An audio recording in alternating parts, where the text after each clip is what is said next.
In today's video, we're going to be talking about what is the Google Bert update that happened recently and what does it mean to you.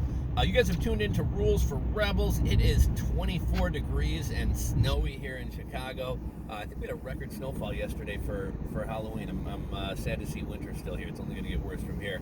But I wanted to talk in today's video about what the Google Bert update is. There's been a lot of news about this recently, and I've had a number of people reach out and ask me, like, what the heck is this Bert update? Like, do I need to do anything? How's it going to affect my site? And whenever a Google update happens, people are shaking in their boots, and rightfully so. Well, we all know kind of some SEO best practices, and Google occasionally will give us some hints as to kind of what they're looking for, and SEO experts out there will kind of explain updates and things to us. Ultimately, at the end of the day, nobody really knows what Google's looking for in their algorithm. Nobody really knows how an update is going to affect search results, and it can tank people's businesses. It ruins e-commerce businesses. A couple months back, I forget if it was May or June, but there was a June core update, and there was a website called CCN, Cryptocurrency News. It was kind of one of the, I was never a huge fan of the site. I think it's kind of clickbaity, but it was kind of one of the leading, if you want to call it that, leading cryptocurrency news websites, right up there with like Cointelegraph and others. After the June Google core update, they lost, I think it was 80 or 90% of their traffic. They made a big announcement and made a big stink about how they were going to go out of business. They were going to shut down. They can't be sustainable, losing all this traffic. And at the time, I thought it was just kind of a stupid PR move, and they did wind up getting a lot of PR. And if I'm not mistaken, I think they're still around. I don't think they went out of business.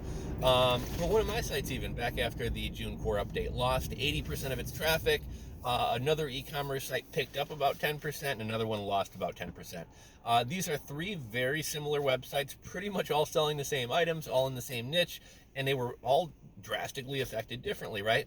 So you never really know what's going to happen after a Google update.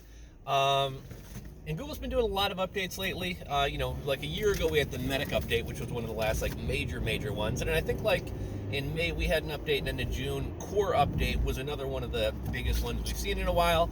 I think Google got some things wrong with that update, and so in the following month, I think we had another little update in July. I think there was another one like a week after that. I think August there was an update. So there's been a few small updates to kind of correct or tweak the June update that happened. So that brings us to the recent the recent Bert update. Now, the Bert update, what does it mean to you and your business?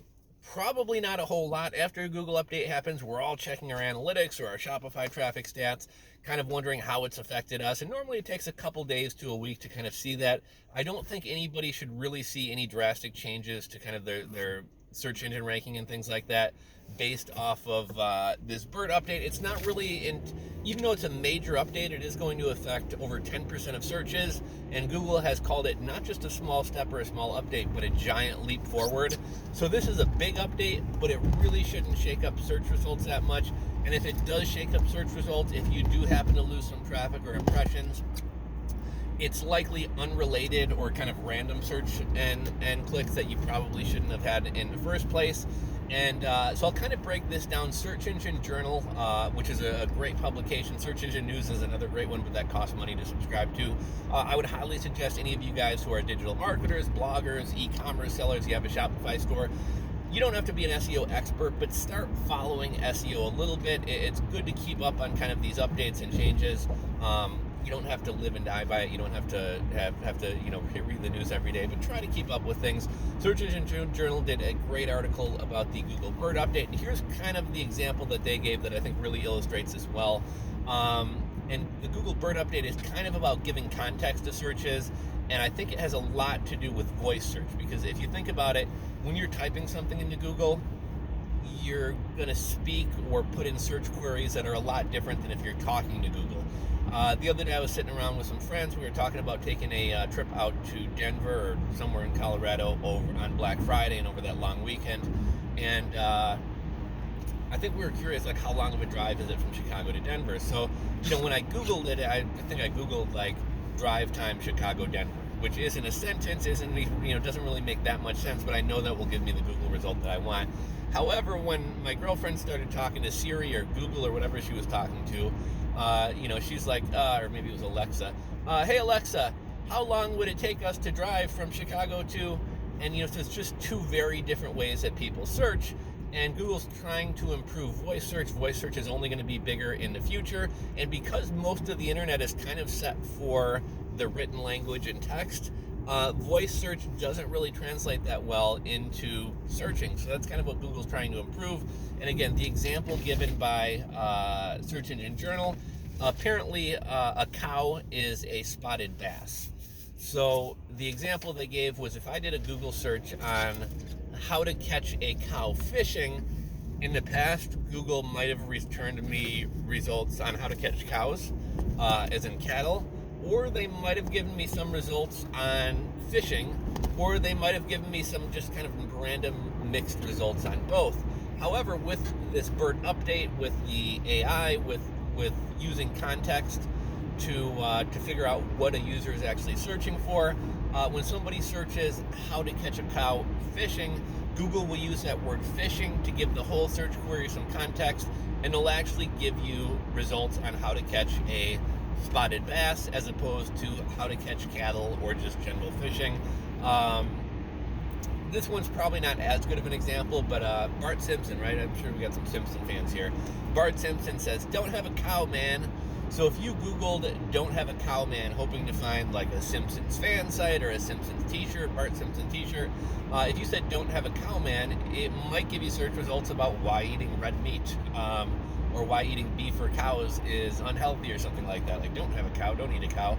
However, that word "man," and again, this one's probably further off in the future, but that term "man" will give the search some context and will likely pull up some stuff about Bart Simpson, don't have a cow, man. So that's kind of what the BERT update is. Again, we kind of talked about how the internet's kind of built for the written word, voice with, Google Voice, Alexa, Siri, voice is only getting bigger. And so Google kind of needs to be able to allow voice and the way that people search with voice to pull more accurate search results, and it's kind of all what BERT is about. So again, I don't think anybody's going to be losing traffic over this. I don't think, if anything, people are probably going to be gaining traffic, especially people in more kind of complicated niches or who have words that have double meanings. But if you were getting traffic before to your cattle website or your website about farming based off of the how to catch a cow fishing, that traffic was interested in fishing, not cows or cattle or beef, so that traffic wouldn't have been any good to you in the first place.